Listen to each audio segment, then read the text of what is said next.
Hey baby, you wanna fuck is for science. Like, fuck me for science. Merry Christmas, guys! What's up? My name is Sky Webb and I'm here to talk about a true crime story that I cannot get off my mind. Before I get started, I just want to put out a little disclaimer that I mean no harm to any of the victims or the victims' families, and I wish everyone who's hurt within this story the utmost peace and solace, either in rest or in recovery. This Thursday is the first Thursday of December 2019, and so I've decided that every video that goes up in December is going to be Christmas themed or have something to do with Christmas to get into like the spirit. Today's video is actually a special and it's a two-part series. However, it is not themed around Christmas or Christmas time, but I am dressed as Christmas, so that's the next best thing and that'll just have to do.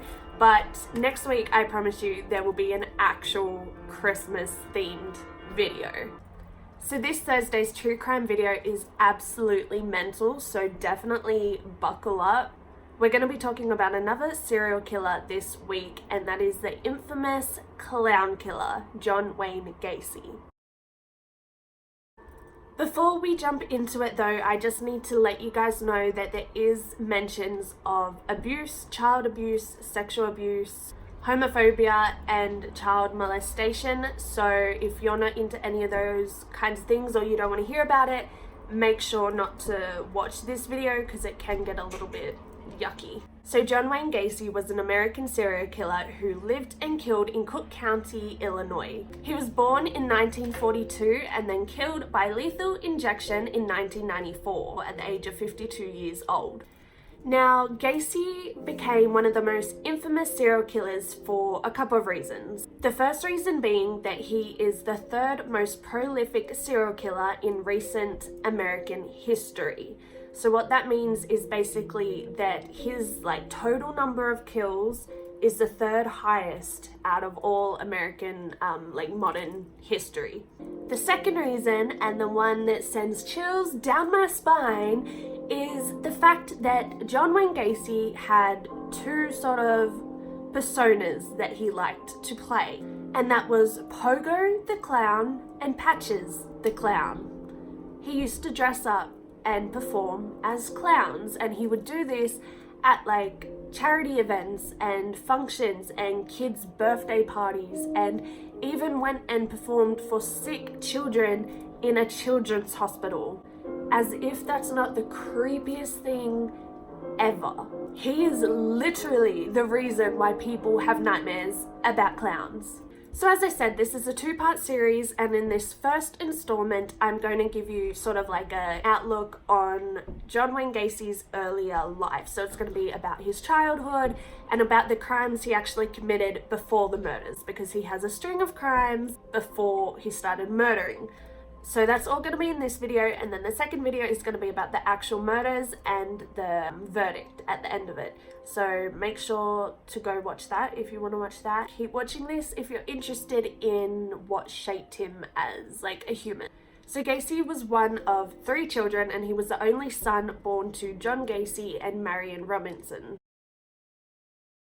So I'm going to refer to his father, John Gacy, as John, and John Wayne Gacy as Gacy, just so it's clear. So John had always wanted a son, he always wanted a boy, and despite getting what he wanted, he treated Gacy pretty badly. He was an alcoholic, and from the time his son turned 4, he had begun to both physically and verbally abuse his son. He was kind of abusive to his daughters as well as his wife, but he definitely took more out on Gacy for the fact that he was a boy, but he didn't quite live up to John's expectations of what a boy should be like. So despite the abuse continuing throughout Gacy's entire childhood, he actually claimed, once he was an adult, that he held zero resentment for his father whatsoever, and he loved him dearly, and he pretty much strove for his approval his entire life. So there was one instance where Gacy and his mum went out shopping, and Gacy had stolen a toy car, a little Matchbox toy car. So they left, and he showed his mum and was all excited about it. His mum explained to him, "You can't do that, that's wrong, we need to go take it back." And so they took the car back, apologized to the shop owner, returned it, it was fine. But then when they returned home, his father began to beat him really quite violently. It was a little more vicious than what it normally was, and it was like with belt. He was whipping him or lashing him. And so his mother, being a good kind of mum, tried to block some of these hits so that her son wouldn't get hurt. But this caused John to get even more angry, and in his mind, this sort of concreted the idea that Gacy wasn't a man because he couldn't fight his battles on his own, and he was a bit of a wimp and a pussy and this and that because he needed a girl to help him. Keep in mind, he's 6 years old, so he's not a man, and nor should he have to be a man and try and fight his dad, but anyway. So this instance is the first time that John had actually called his son queer, and he told him that he would grow up to be queer, he would be a queer adult, and this was like really offensive at the time. Even though he was 6 years old, he was really hurt by this. So then at 7 years old, Gacy became really close with like a family friend, and this family friend would come over in his truck and pick him up and drive him around, take him on trips, get him food, and it was like this cute little bonding thing.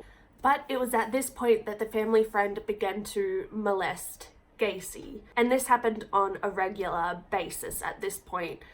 Gacy hated it, and he was quite terrified of the man at this point, but he was more scared of his dad than he was of his abuser, and so he didn't tell anybody despite desperately wanting the abuse to end, and that was at 7 years old. So those are just two sort of instances at 6 and 7 where it kind of demonstrates that he had a pretty shitty childhood. Growing up, Gacy did have a number of issues. He was overweight and very unfit due to a heart condition. Because of his heart condition, he was ordered to avoid sports and activities and basically anything that's like exertion and physical. So this was kind of a soft spot for Gacy because people would bully him at school and call him fat and a slob and lazy, and he hated this about himself, but he was also unable to really work on himself because of his heart condition. And then in 4th grade, he started having seizures and blackouts. And this led to him being pretty frequently hospitalized, and he actually spent almost up to a year in hospital.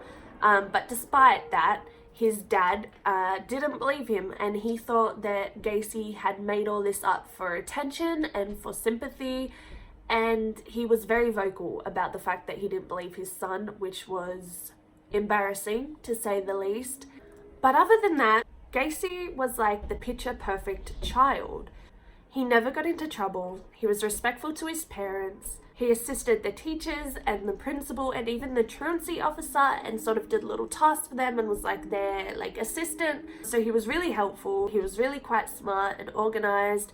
He wasn't a confrontational child, he didn't talk back, he didn't start fights, he didn't instigate anything bad. From an outsider's perspective looking in, he was a really good kid. And then even as Gacy got older, he still never lashed out at his abusers. Then at 18, he became involved in politics. And this made him happy at the time because he got a lot of positive attention for it. But in retrospection, looking back, he claimed that maybe he wasn't necessarily happy about what he was doing, but he was happy that he had some sort of approval and validation that he just never got from his dad. So he became a Democratic candidate, and at this point his dad was so proud of him and so happy that he actually bought him a car. But of course, being a piece of shit, which he was, he then used that car as leverage to get Gacy to do what he wanted. And if he didn't do what he wanted, he would sort of try and punish him with the car. So he would take away his keys so that he couldn't drive anywhere, or he'd empty the petrol tank so that he couldn't go anywhere. And he'd do all these things in order to get a reaction out of Gacy and get him to do what he wanted. And Gacy put up with it for quite some time until his father went a little bit too far, and he actually took mechanical parts out of the car so that it wouldn't run. And when he returned them, because he always ended up returning the keys and the petrol and whatever, when he returned them, Gacy packed his bags, got in his car, and drove to Las Vegas. He was done. He was out of there. He had had enough.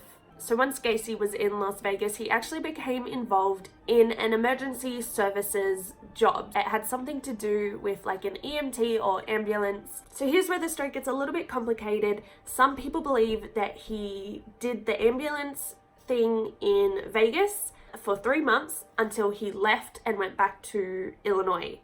There he got a job at a mortuary, and then like a problem happened and that's what sent him back home. He moved, oof, there's a bug, or maybe it was dust, I don't know.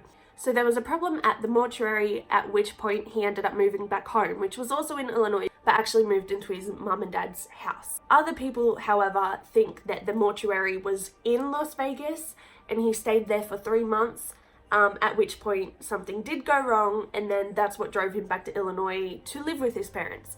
So I'm not entirely sure which one it is, but something happened in a mortuary. So he did a little bit of ambulance, and then he went and worked in a mortuary. And in the mortuary, he was sort of like an assistant, so he would help the person who was like embalming the bodies. So he'd like pass them tools and pass them makeup, and so he'd like mop floors. Up until one point where he was left in the mortuary alone, and he had actually climbed into an open casket with obviously a dead person. It was a teen male, and he said that he caressed and fondled this male for hours in this casket. At which point he then like freaked out and he ran to a payphone and called his mum. Didn't tell her what happened, obviously, because it's a little bit fucking cuckoo, and even he knew that. But he had actually freaked out for the fact that he felt aroused and attracted to a boy for the first time. So this was the first time he had ever felt aroused by a male, and that's what freaked him out. Not the fact that the male was dead, no, just the fact that he was a male. And so he called his mum and said he wants to move home, and she said, of course, come home. So he did. He moved back to Illinois. After he had moved back home, he somehow managed to find himself a wife. He went to uni for business studies and actually became a really well-regarded businessman. So Gacy ended up having a lucrative job, a beautiful wife. He had 2 beautiful children with his beautiful wife. He had the respect of everybody that he worked with, as well as the approval of his new family, his wife's family. And his father-in-law even encouraged him to take over and run 3 KFC restaurant franchises. And so he basically gave him these restaurants and said, you manage it, you run it, I have faith in you. So he had this man's approval. He had the perfect life. And Gacy has even described it as the perfect life himself. He said at this point in his life, everything was perfect. He had everything that he wanted, and yet something within him just wasn't being fulfilled. So in around 1967, Gacy decided he would start to act on these urges that he had to be with or sleep with or be around males. So what he did was he turned his basement into like this hangout area where he would get friends to come over, and then he started getting young men to come over. And he basically got them there under the premise that they would do drugs together, drink together, and watch porn together. So he was giving out free drugs, free alcohol, and free porn, which at the time was like a big deal. Like, buy your own drugs, dude. So Gacy would usually find these boys at the KFC restaurants that he was running. So he definitely sort of abused his role there. And he would get these boys to come over, and then he would feed them with so much alcohol and so much drugs that they were kind of inebriated. They just weren't in control, and he would take advantage of that. So his first victim was 15 years old, and his name was Donald, and he was actually the son of one of Gacy's colleagues. And so Gacy fed this boy with a lot of alcohol and got him to the point where he was out of control, and then he forced him to give him oral sex. And then over the following months, he would do this a lot in very similar circumstances, getting people from KFC, feeding them with drugs and alcohol, and then abusing them or forcing them to do certain things that they wouldn't normally do. He sort of devised this plan where he would trick boys into having sex with him. And so what he would do is claim that he was a scientist and that he was conducting a huge science experiment about gay sex and why it's so wrong. And so he would pay boys up to $50 each to have sex with him for an experiment. and the boys did this. I don't know whether they were just like really desperate for the money or whether they genuinely thought that it was like an experiment. I don't know, but please don't have sex with boys for science experiments. Like, can you imagine a guy coming up to you and being like, hey baby, you wanna fuck? It's for science, like fuck me for science. Like, what?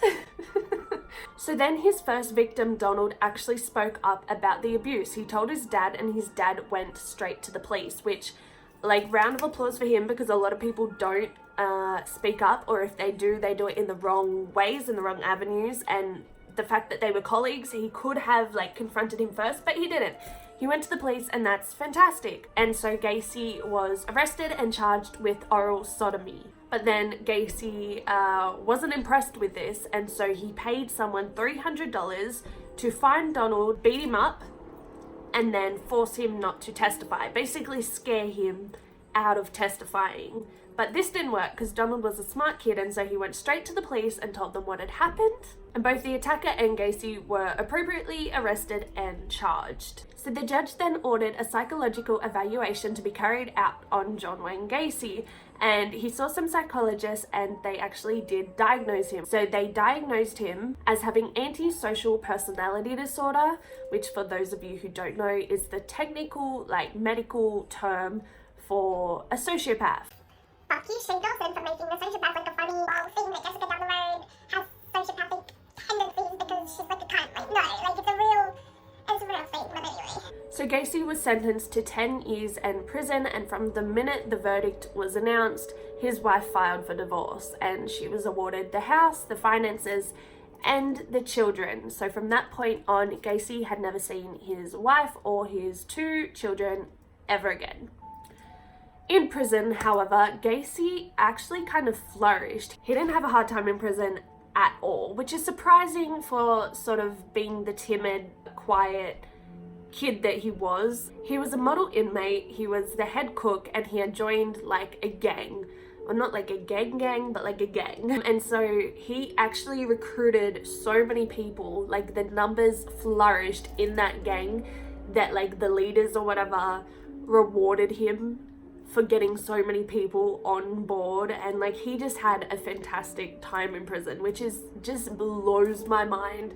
There's this weird quiet kid that his dad hated because he was too much of like a sissy just like excelled in prison. Like, that's so weird. So on Christmas Day 1969, Gacy's dad actually passed away, and they didn't deliver this news to Gacy until 2 days later. And once it had been shared with Gacy that his father passed away, Gacy had a pretty full-on physical reaction to the news. He collapsed and had a panic attack and was just really distraught. So he applied for compassionate leave so that he could go to the funeral and see his family, but it was denied. So once released from prison, he moved back in with his mum, but it wasn't long until another accusation of sexual abuse was made. He had lured a teenage boy into his car, offering him a ride rather than having to take the bus, and then he tried to force the boy into having sex with him. But the whole thing ended up being dismissed because the boy never showed up to court. Obviously, we know that Gacy has no problem trying to scare people away from testifying, so what if he tried to scare this boy away? Gacy was able to walk a free man, and he ended up buying a house in Somerdale Avenue where he lived and killed up until his final arrest. So he got engaged to another woman, and he was set to have another perfect life. But a week before the wedding, he was accused yet again. So this time he had acted as though he were a police officer and shown this boy like a little police badge. And then he ordered the boy into the car to perform oral sex on him. So this is something that Gacy ended up doing quite a lot. When he began murdering people, is he would pretend to be a police officer.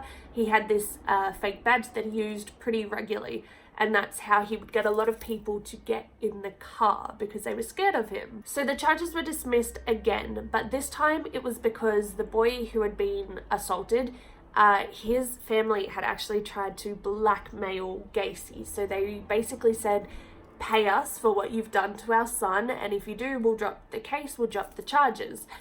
But the court found out about this, and obviously that's not the right way to do things and not the right avenue to go down, and so the whole case just got dismissed. So at this point, Gacy has been extremely lucky.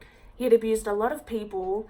3 of them had come forward, 2 of them hadn't testified, and the one that did send him to prison, he had a great time at, he flourished at, and he built connections at. So this is the end of part 1. In part 2, I'm going to get into the murders which happened after this, as well as how he covered them up, his confession, the conviction, and his death. So if you're interested to hear more, make sure you watch that. It should be up right now on my channel. Before you go though, please make sure to give this video a like if you feel like it. I would really appreciate it.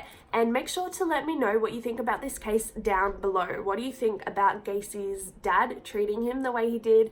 About him being called a sissy? What do you think about him doing really well in prison? And what do you think about the boy who didn't show up to court to testify? Anyway, let me know what you think down below, or you can head over to my Facebook, which is skyweb with 3 B's.